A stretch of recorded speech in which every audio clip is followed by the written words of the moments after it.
Hello and welcome to PHOTOPLAY's YouTube channel. It's Angie Cimbalo here today, and we're going to be creating this fun mini slimline wedding card made with PHOTOPLAY Say It With Stamps products. First, let's take a look at the stamp set we're going to be using today. Look at that cute couple. This is from the Just Married stamp set. We're going to use the couple and the Mr. and Mrs. and a couple of the hearts. And it comes with coordinating dies. And we're going to be using those as well. For our background, we're going to be using the number 6 nested stitched scallop dies. We're going to be using the largest one from the set. There's 3 in the set, but we're going to be using the biggest one. If you look closely, you can see the really pretty stitching around the edges. We'll also be using a little bit of the neutral paper pad 6 by 6 inch around the edges of the card. For our card base, we're going to use the pre-scored number 6 blank card bases. These are great. They're just ready to go. They're scored and so easy to use. We're also going to be using this premium cardstock. It's 5.125 inch by 12 inch.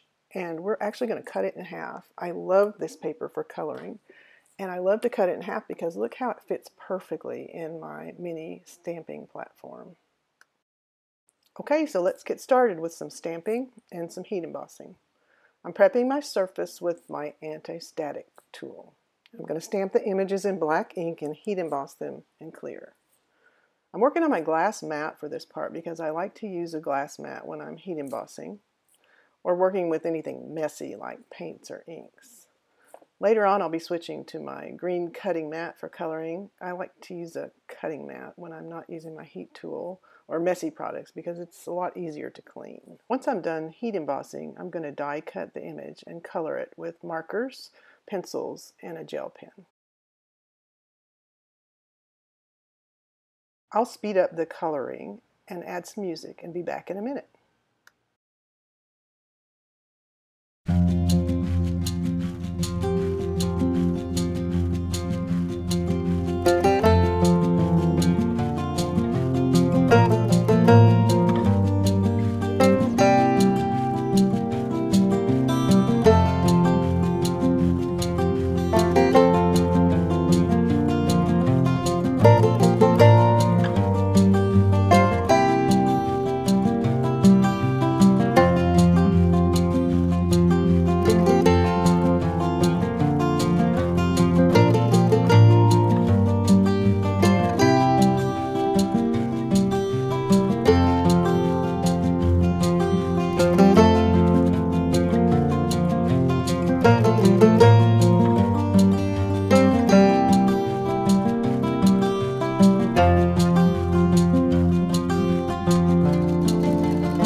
Okay, so now we're going to do a little trick for our striped edge on the card base.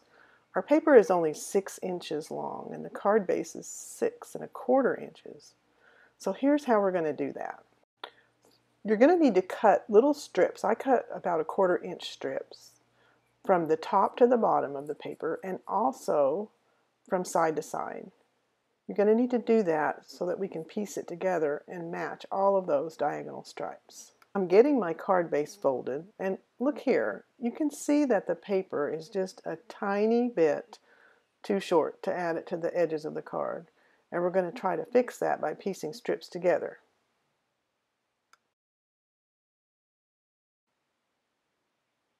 First, I put a strip on the left side of the card, and I use a piece of removable tape to secure it right up to the edge. Now I take another strip and match up the pattern. I'll go in and glue down the long piece and then lift the bottom edge with a straight pin and add the extra piece, lining up the diagonal stripes as best I can. Once it's lined up like I like it, I'll press down the top piece onto the added strip and let that glue adhere to the extra piece. Then I'll add a little glue under the bottom piece, turn it over, and cut off the excess.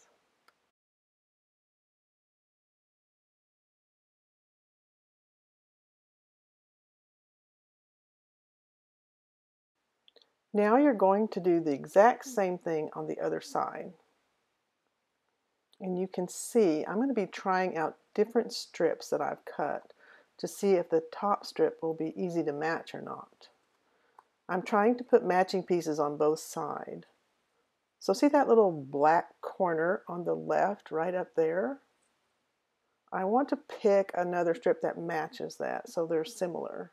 The reason you need to do this is that it makes matching the top and bottom strip to the side pieces a lot easier. I'm gluing the strips on the right side exactly like I did it on the left side. Don't worry if the inside part of the strip is not the same thickness because you're going to be covering that up with a scalloped panel. What's important is to make sure that it's straight and flush on the outside edges of the card. Okay, now remember those strips you cut from the top to the bottom of the paper? Those are for the top and bottom strips for the card.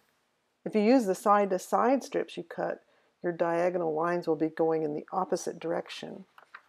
And it's easy to see where the strips were cut top to bottom because they have that little 1/2 inch of contrasting paper up at the top.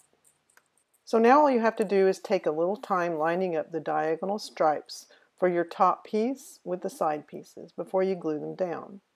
I like to hold it in place with one hand so it doesn't move, and I can use liquid glue to attach it to the card base. Just cut off the excess, and now working on the remaining edge, see my contrasting paper at the top of this strip? This is how I know I grabbed the right one for my last edge.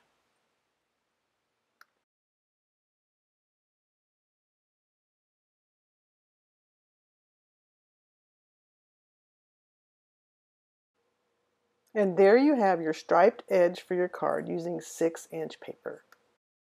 Now let's start working on the scalloped panel. We're going to cut 3 of these to stack. I actually made 2 cards, one with 3 scallop panels stacked together, and a second card with only 1 panel because I needed to send that one in the mail and I didn't want it as thick. You can stack them or not, depending on what you like. I'm gluing a few together, and then I'm going to put one of them back into the die cut and use the die as a mask on the scalloped edge. I'll play some music and speed up the video while I do the inking. I'll be back in a minute.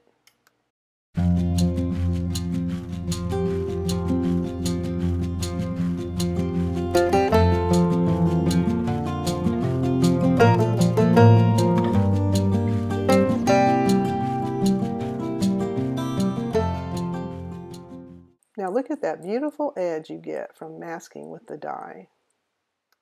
I decided I wanted some black splatter on my panel, so I got back out my glass mat and my splatter box, and I put the die cut back into the die.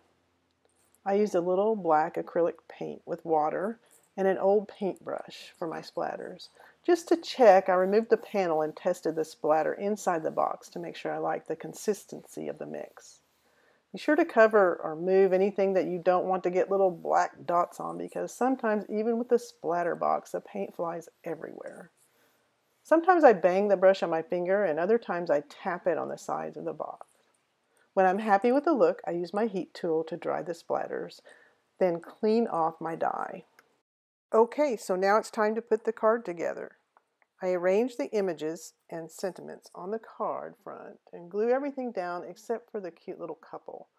I want to pop them up, so I'm going to use some foam tape to add them to the card. I really love the font on the Mr. and Mrs. It's so classy looking, and it goes perfectly with the images. The Just Married stamp set has lots of sentiments you can use and combine if you decide you want a different sentiment for your card.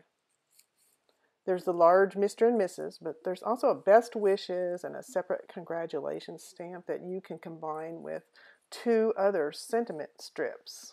One says on your wedding day, and the other says to the happy couple. So there's a lot of choices with this set. There's also 3 tiny hearts. One is solid and the others are outlined hearts like the ones we used. Plus there are 2 floral images, one tiny single flower and a large cluster of flowers. They're the same flowers, just a cluster of them.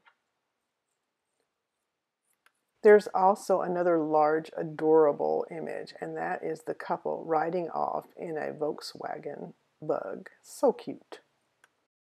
To finish off my card, I added some pearl gems from my stash around the front of the card.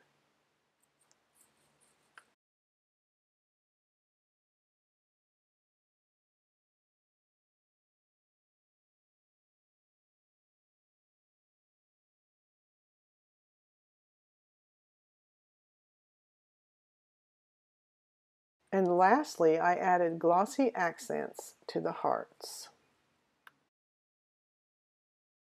And one little fix I made to my card was to use a black Sharpie pen to correct some of the white gel pen lines that came out too thick. Here's a look at the 2 cards I made. The one on the left is the thinner one I will be putting in the mail, and the one on the right has 3 scallop panels glued together for more dimension. I hope you enjoyed today's video. I fell in love with this stamp set when I saw it, and I just had to make some wedding cards for my stash. I've had fun sharing my project with you today, and I encourage you to come back often to the PHOTOPLAY Papers YouTube channel for more inspiration. Thanks so much.